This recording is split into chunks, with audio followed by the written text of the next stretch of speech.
ये है दिल्ली क्राइम मोर्चा news network. Delhi police को एक कॉल प्राप्त होती है सुबह 7 बजे के आसपास कि यहाँ पर एक युवक के ऊपर कैंची से वार करके उसको मौत के घाट उतार दिया। फिरोज नामक युवक की, जिसकी उम्र लगभग 26 वर्ष है, और उसको उसी के साथी के द्वारा यहाँ पर कैंची मारकर उसको मौत के घाट उतार दिया जाता है। ये जो घटना हो गई, इसके बाद आपको भी डर लग रहा होगा कि मेरे बगल में ही एक को मार दिया। हाँ, तो डर तो होता है। अब नशा करते थे अंदर ही। वो युवक इसी फैक्ट्री में काम किया करता था।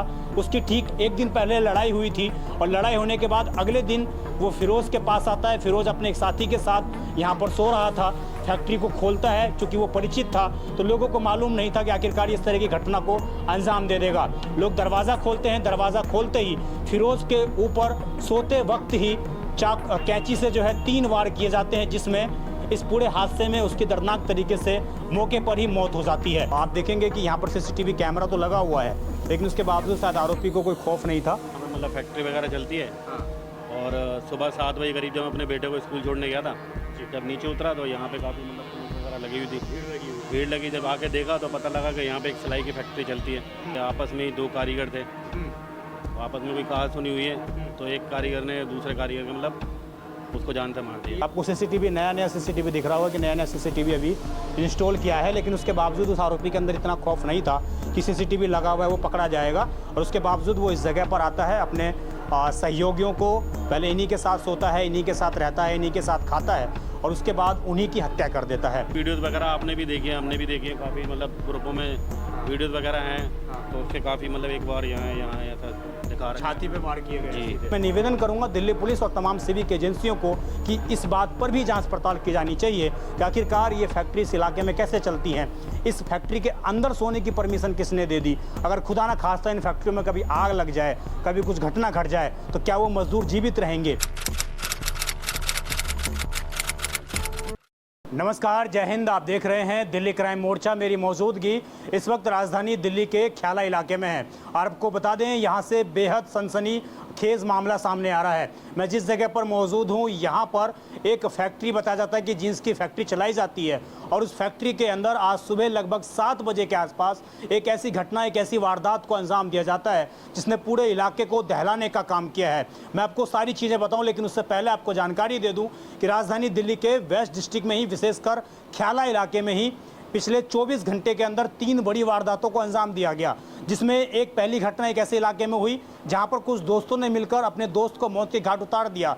वहीं दूसरी घटना में अभी इस जगह पर मौजूद हूं, और यहां पर भी इसी जगह पर जो है एक दोस्त के माध्यम से अपने दोस्त की हत्या कर दी गई। इसके अलावा एक और मामला सामने आया जिसमें ये बताया जाता है कि बहू की जो है उनके ससुराल वालों के माध्यम से हत्या कर दी गई।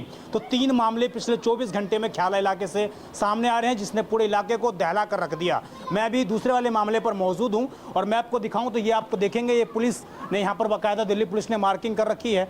आज की ही बात है, 24 तारीख 6/2026 की ये बात है, जब इस फैक्ट्री के अंदर दिल्ली पुलिस को एक कॉल प्राप्त होती है सुबह 7 बजे के आसपास कि यहाँ पर एक युवक के ऊपर कैंची से वार करके उसको मौत के घाट उतार दिया। आपको दिखाएं तो यहाँ पर फैक्ट्री बंद है, लेकिन इस फैक्ट्री के अंदर जिस तरीके से ये कपड़े दिख रहे हैं, इससे साफ हो जाता है कि यहाँ पर जीन्स की फैक्ट्री चलाई जाती थी, जीन्स का काम होता था। और यहाँ पर आप देखेंगे तो ये स्पोर्ट आपको 2 नज़र लिखा हुआ आ रहा होगा। इस जगह पर आपको ब्लड के निशान दिखाई देंगे। इसके अलावा इसके अंदर भी जो है पूरी फैक्ट्री के अंदर सिर्फ खून ही खून नज़र आ रहा है। मैं आपको अंदर थोड़ा फैक्ट्री का दिखाऊंगा तो आप देखेंगे इस जगह पर ये फैक्ट्री जो है संचालित हो रही है। अंदर मशीनें लगी हुई हैं, कई सारी मशीनें लगी हुई हैं। अब ये फैक्ट्री क्या लीगल है, इलीगल है, ये जांच पड़ताल का विषय है, क्योंकि विष्णु गार्डन, ख्याला और इस तरीके के तमाम इलाके में इससे पहले भी इस तरीके के मामले सामने आए हैं कि यहाँ पर इस तरीके से इलीगल फैक्ट्रियाँ चलाई जाती हैं, इनमें इलीगल गतिविधियाँ की जाती हैं, और कई बार यहाँ पर लोग जो हैं इस पूरी घटना का शिकार हो जाते हैं, जिसमें फिरोज नामक युवक की, जिसकी उम्र लगभग 26 वर्ष है, और उसको उसी के साथी के द्वारा यहाँ पर कैंची मारकर उसको मौत के घाट उतार दिया जाता है। जो तस्वीरें हमारे सामने आई हैं उसके माध्यम से यह स्पष्ट हो जाता है कि उस युवक के ऊपर लगभग 3 बार कैंचियों से वार किया गया, जिसमें साफ तौर से उसके पूरे छाती को छलनी कर दिया गया। आप समझिए, वो वीडियो हम आपको दिखा नहीं सकते स्क्रीन पर, लेकिन इतना भयावह वो तस्वीरें आई हैं जिससे साफ स्पष्ट हो जाता है कि जब उस युवक ने इस पूरी वारदात को अंजाम दिया तो तनिक भी उसको ये डर नहीं था कि उसकी इस घटना के बाद आखिरकार उसके साथ क्या होने वाला है। वो युवक इसी फैक्ट्री में काम किया करता था। उसकी ठीक एक दिन पहले लड़ाई हुई थी, और लड़ाई होने के बाद अगले दिन वो फिरोज़ के पास आता है। फिरोज़ अपने एक साथी के साथ यहाँ पर सो रहा था। फैक्ट्री को खोलता है, चूँकि वो परिचित था तो लोगों को मालूम नहीं था कि आखिरकार इस तरह की घटना को अंजाम दे देगा। लोग दरवाज़ा खोलते हैं, दरवाज़ा खोलते ही फिरोज़ के ऊपर सोते वक्त ही कैंची से जो है 3 वार किए जाते हैं, जिसमें इस पूरे हादसे में उसकी दर्दनाक तरीके से मौके पर ही मौत हो जाती है। आप समझिए आखिरकार राजधानी दिल्ली में किस प्रकार कानून का डर, कानून का खौफ लोगों में लगातार खत्म होता हुआ नजर आ रहा है। मैं आपको पूरी गली दिखाऊं तो पूरी गली आप देखेंगे तो पूरी कमर्शियल गली है। अधिकतर यहाँ पर रेजिडेंट्स लोग रहते हैं। ये इलाका कहने को रेजिडेंस है, लेकिन यहाँ पर जितनी भी फैक्ट्रियाँ आप इलाके में घूमेंगे विष्णु गार्डन, ख्याला में, तो हर जगह पर यहाँ पर आपको कमर्शियल एक्टिविटी होती हुई नज़र आएगी। और यही कारण रहा कि फिरोज़ की इस प्रकार जो है उस 26 वर्षीय युवक की कैंची घोंपकर उसको मौत के घाट उतार दिया, जिसकी तस्वीर आप स्क्रीन पर देख रहे हैं। मैं आपको दोबारा वो तस्वीर दिखाऊं तो आप देखेंगे इस जगह पर ये फैक्ट्री है और आप समझिए ऊपर फैमिली रहती है, ऊपर फैमिली रहती है, ऊपर लोग रहते हैं और नीचे फैक्ट्री संचालित हो रही है। तो क्या इसकी परमिशन थी और क्या 2 से 3 लोग यहाँ पर रह सकते थे? ये तमाम वो सवाल हैं जो अब पूछे जाने चाहिए प्रशासन से। लेकिन आप समझिए इस हत्या के बाद भी इस इलाके में कुछ भी बदलने वाला नहीं है, कुछ भी चेंज होने वाला नहीं है। आसपास लोग बेशक मौजूद हैं, लेकिन उनके पास कोई भी खास जानकारी मौजूद नहीं है। चूँकि फैक्ट्री चलती है तो लोग ज़्यादा इतना कनेक्ट नहीं रहते हैं। अगर लोग यहाँ पर आसपास रहते तो निश्चित रूप से उनको कुछ ना कुछ मालूम होता। लेकिन जिस तरीके से जानकारी निकल कर आ रही है कि फिरोज़ से पहले लड़ाई होती है, मामूली कहासुनी होती है, और उस कहासुनी के बाद एक आरोपी जो है अगले दिन पूरा प्लान बनाकर आता है। प्लान बना के आने के बाद कैंची लेकर अपने हाथ में आता है और सीधे तौर पर वो कहीं ना कहीं इस पूरे घटनाक्रम को, इस पूरी वारदात को अंजाम देता है। कुछ महिलाएं इसके बगल में मौजूद हैं, अगर इनको कुछ मालूम होगा तो मैं ज़रा बात करने का इनसे प्रयास करता हूँ। ये देखेंगे कुछ मीटर की दूरी पर ही इनका घर है। माँ जी, क्या नाम है आपका? यशोदा।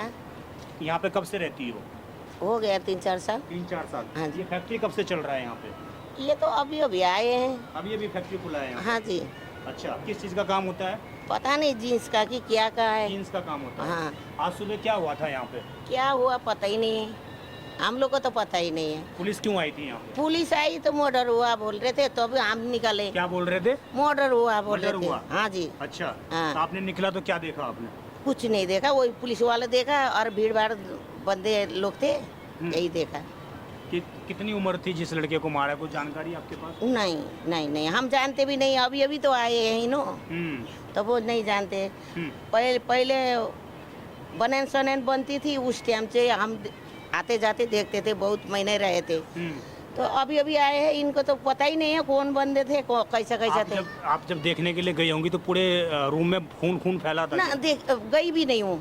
हाँ। गई भी नहीं हूँ, खून है बोल रहे हैं, मैं यहाँ से उधर गई भी नहीं हूँ, देखी नहीं। अच्छा, ये जो घटना हो गई इसके बाद आपको भी डर लग रहा होगा कि मेरे बगल में ही एक को मार दिया? हाँ, तो डर तो होता है, लेकिन अपने दोस्त बोल रहे हैं, कोई दोस्त बोल रहे हैं। हाँ, वहीं काम करते हैं इकट्ठे, वहीं रहते हैं, वहीं काम करते थे, वहीं खाते हैं, बोल रहे हैं देखने वाले। अच्छा, ये सारे साथ में ही काम करते थे? हाँ, अंदर ही साथ में ही खाते थे अंदर ही। और फिर बोलते थे कोई नशा थे, नशा करते थे अंदर ही। तीनों नशा करते थे क्या?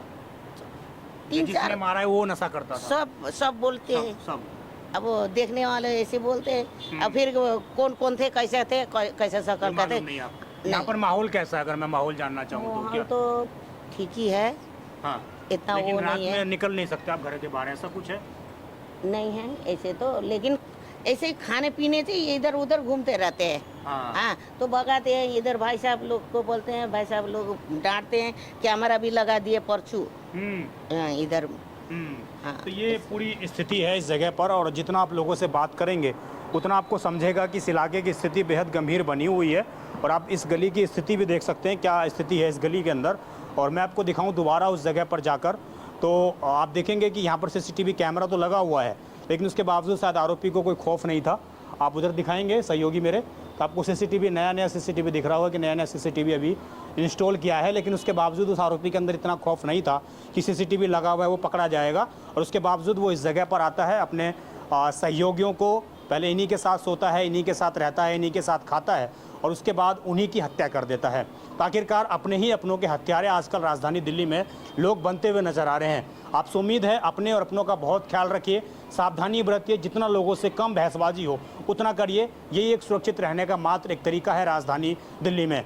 इस खबर पर आपकी जो भी राय हो कमेंट जरूर करिएगा। हालांकि दिल्ली पुलिस ने इस पूरे मामले में FIR दर्ज करके आरोपी को गिरफ्तार कर लिया, उसको सलाखों के पीछे पहुंचा दिया है और तमाम सबूतों पर पुलिस अभी जांच पड़ताल कर रही है। लेकिन मैं निवेदन करूंगा दिल्ली पुलिस और तमाम सिविक एजेंसियों को कि इस बात पर भी जांच पड़ताल की जानी चाहिए कि आखिरकार ये फैक्ट्री इस इलाके में कैसे चलती हैं, इस फैक्ट्री के अंदर सोने की परमिशन किसने दे दी, अगर खुदा ना खास्ता इन फैक्ट्रियों में कभी आग लग जाए, कभी कुछ घटना घट जाए तो क्या वो मजदूर जीवित रहेंगे, क्या ये फैक्ट्रियां रहने के लिए हैं? ये तमाम वो सवाल हैं जो आज इस हत्या के बाद पूछे जाने चाहिए प्रशासन से, यहाँ के एसडीएम से, यहाँ के विधायक से, यहाँ के निगम पार्षद से, यहाँ के एसएचओ से कि आखिरकार इन इलाकों में इस तरह की फैक्ट्रियाँ क्यों चल रही हैं जिसमें मजदूर उसी फैक्ट्री के अंदर काम करते हैं, उसी के अंदर खाना बनाते हैं, उसी के अंदर रहना शुरू कर देते हैं। ये कतई भी उचित नहीं था। अगर फिरोज़ उस समय काम करने के बाद इस फैक्ट्री में नहीं रहता, अपने घर पर रहता, तो आज उसकी जान बच सकती थी, वो आज सुरक्षित रह सकता था, अपने परिवार को सहायता दे सकता था। पूरी हत्या की जो वारदात घटना घटित हुई है इसमें आसपास के लोग बहुत से बोलने से भी बच रहे हैं, लेकिन कुछ लोग सामने आ रहे हैं, जरा उनसे बात करते हैं, उनके पास क्या जानकारी है और इस इलाके की आखिरकार स्थिति क्या है वो भी हम समझने का प्रयास करते हैं। क्या नाम है आपका सर? जी मेरा नाम रुमान रईस है। क्या हुआ है इस जगह पर, क्या जानकारी है आपके पास? जानकारी बस ये है कि ये गली है, यहाँ पे मतलब फैक्ट्री वगैरह चलती है। हाँ। और सुबह 7 बजे करीब जब मैं अपने बेटे को स्कूल छोड़ने गया था, जी। जब नीचे उतरा तो यहाँ पे काफ़ी मतलब पुलिस वगैरह लगी हुई थी, भीड़ लगी। जब आके देखा तो पता लगा कि यहाँ पे एक सिलाई की फैक्ट्री चलती है। और सुनने में ये आ रहा है कि आपस में ही 2 कारीगर थे, आपस में कोई कहा सुनी हुई है, तो एक कारीगर ने दूसरे कारीगर के मतलब उसको जान से मार दिया। ये 7 बजे सुबह की घटना है। मतलब सुबह मुझे 7 बजे जब मैं अपने बेटे को स्कूल छोड़ने गया जब पता लगा, अब ये नहीं पता ये घटना कितने बजे की हुई है, लेकिन यहाँ पे जब भीड़ लगी थी वो सुबह 7 बजे का टाइम था। क्या उस टाइम पर यहाँ पर बॉडी पड़ी हुई थी, क्या देखा? नहीं, शायद ले गए थे। स्थिति क्या थी इस जगह की? यहाँ पे पुलिस वगैरह मौजूद थी और जो फैक्ट्री के जो मतलब मालिक हैं वो यहाँ पे मौजूद थे। उसने क्या बताया, अगर आप लोगों ने बातचीत सुनी? मैं तो दूर खड़ा हुआ था वहाँ पे और वो सारे पुलिस वाले फैक्ट्री के सामने खड़े हुए थे यहाँ पे, और वहाँ पे जैसे लोग खड़े हुए ना इस तरीके से लोग खड़े हुए थे बस। बाकी ये पता है कि यहाँ पे 2 कारीगर आपस में काम करते थे। हाँ। और कुछ कहा सुनी उनमें हुई एक दिन पहले कहा सुनी हुई है और अगले दिन इसने? जी ये सुनने में आ रहा है पब्लिक के जरिए जी। और कैंची से इसने वार किया है? हाँ, कैंची से वार किया। 3-4 वार किए हैं शरीर पर, जो दिख रहा है जी, क्योंकि वीडियोस वगैरह आपने भी देखी है, हमने भी देखी है, काफ़ी मतलब ग्रुपों में वीडियोस वगैरह हैं। हाँ। तो उसके काफ़ी मतलब एक बार यहाँ ऐसा दिखा रहा है, छाती पे वार किए गए सीधे। तो जी ये जो पूरी घटना घटित हुई है, आप यहाँ पर रहते हैं या कंपनी है आप? नहीं, मैं तो यहाँ पे रहता हूँ, मेरा घर है। आप रहते हैं यहाँ पर। एक निवासी होने के नाते आपके रेजिडेंशियल इलाके में बहुत सारी इलीगल फैक्ट्रियाँ चल रही हैं यहाँ पर चलती हैं, अभी काफ़ी सारी बंद भी हो गई हैं फैक्ट्री वगैरह तो। और आपको नहीं लगता कि इन फैक्ट्रियों की वजह से अपराध बढ़ गया इस इलाके में? देखो, अपराध तो इस इलाके के अंदर काफ़ी है और रग्बी नगर इलाके के अंदर काफ़ी अपराध है, क्योंकि देखो सारा अपराध जो होता है वो नशे की वजह से होता है। जब तक हमारी जो गवर्नमेंट है या हमारे जो बड़े लोग हैं जब तक नशे पे कंट्रोल नहीं करेंगे जब तक क्राइम नहीं रुकेगा। और इसमें कहना है कि हिंदू हो या मुसलमान सभी लोग इसका शिकार हो। जी बिल्कुल, डर तो देखो सबको है। अभी मेरी फैमिली है, मैं रह रहा हूँ, मेरे भी बच्चे हैं जी। कल को यहाँ पे कोई बात हो रही है, कल को हमारे साथ भी कोई चीज़ हो सकता है, तो डर तो। इस इलाके में जो मैं एटमॉस्फेयर समझ पाया, शाम होते ही भीड़ भाड़ अचानक बढ़ जाती है, लोग अपने ड्यूटी से घर लौटते हैं, छीना छपटी भी, चाकूबाजी, ये आम बात है क्या इस इलाके? जी, इस इलाके के अंदर तो काफ़ी है। अपना ये 12 गज का एरिया है सारा, ये चीज़ें होती हैं यहाँ पे, तो ये आम बात है इस आम बात है। और इसीलिए कहना कि इतनी बड़ी घटना ये घटित हो गई। देखो, आम आदमी जो आम नागरिक है, जो मतलब जो यहाँ के रिहायशी हैं, वो देखो यही चाहता है, हम नॉर्मल इंसान हैं, हम भी यही चाहते हैं कि ये चाकूबाजी की घटना है या जितने भी मतलब क्राइम हो रहे हैं सब पे लगाम लगना चाहिए, क्योंकि ऐसे चीज़ों से है ना, देखो डर का माहौल पैदा होता है, हमें भी डर लगता है जी। हमारे छोटे छोटे बच्चे हैं, कल को हमारे साथ भी कोई चीज़ हो सकती है, हम रात बेरात निकल रहे हैं, तो डर तो है हर चीज़ का। आदमी यहाँ पे नशे में रहता है, कौन किसके मार दे, समझ रहे हो? अधिकतर युवा ही इसके चपेट में आ रहे हैं। जी, छोटे छोटे जो 17, 15, 16 साल के बच्चे हैं वो इन चीज़ों को करते हैं नशे में पड़ के, युवा हैं। तो ये पूरा मामला है इस तरीके से, और आप समझिए किस प्रकार इस इलाके की स्थिति जो है बेहद गंभीर बनी हुई है। मैं विजय ठाकुर, आप देखते रहें दिल्ली क्राइम मोर्चा अपने सहयोगी इमरोज के साथ। धन्यवाद।